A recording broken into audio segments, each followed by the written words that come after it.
Alright, Apple TV just dropped some in-universe promo for Pluribus in the form of an exclusive excerpt from Carol's new book, Bloodsong of the Wycaro, and honestly, this thing tells us more about Carol than it does about the actual story. Before we even get to the actual chapter, the letter from the author section gives us such a revealing look into where Carol's head was at the beginning of the series. I mean, she spends the entire letter complaining about her own fans, the same fans she desperately relies on for validation. Basically, Carol describes how she's been going on this whole book tour, going from city to city, and the only thing the fans care about is why Raban is not on the cover of the book. We literally saw this happen in the pilot episode.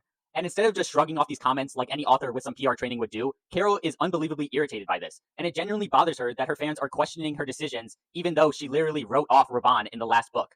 Then she pivots into this whole rant about spoilers and how she hates them and doesn't understand why anyone would want them. And then she drops the most revealing line in this entire promo. How hellish would the world be if we all thought exactly the same? I mean, this line quite literally describes Carol's current reality. The hive mind has turned Carol's worst case scenario into her actual life. And in the end of the letter, Carol describes how she's basically caving, how she's so fed up with the questions, the noise, the fans, that she's giving away chapter 16 for free. The end of her book, the big Raban reveal, the moment everything comes together. And I mean, this move is really self-sabotaging. She's throwing away potentially thousands of dollars just to get her own fans off her back. She hates her own fan base, but can't stop feeding them because they give her the success she craves so badly. She craves the love, but then resents it at the same time. Now, chapter-wise, this is clearly one of the final moments of the book, as the main character, Lucasia, is dragging her half-dead crew, who are all succumbing to this sickness, through a storm to find this mythical healer who can hopefully help them.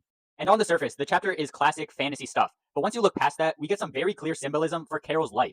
Like, every character in the book is basically just a stand-in for someone in Carol's life. Lucasia is just Carol in pirate clothing, and Raban is clearly Helen. I think that's who Carol originally modeled the character after, as we learn in the second episode that Raban was supposed to be a woman. But in this chapter, the man Lucasia finds in the cave and thinks is Raban turns out not to be him after all. And I think this is symbolic of the fact that Carol lost her true Raban, Helen, in the beginning of the series, and it has now been replaced by a fake Raban, Zoja.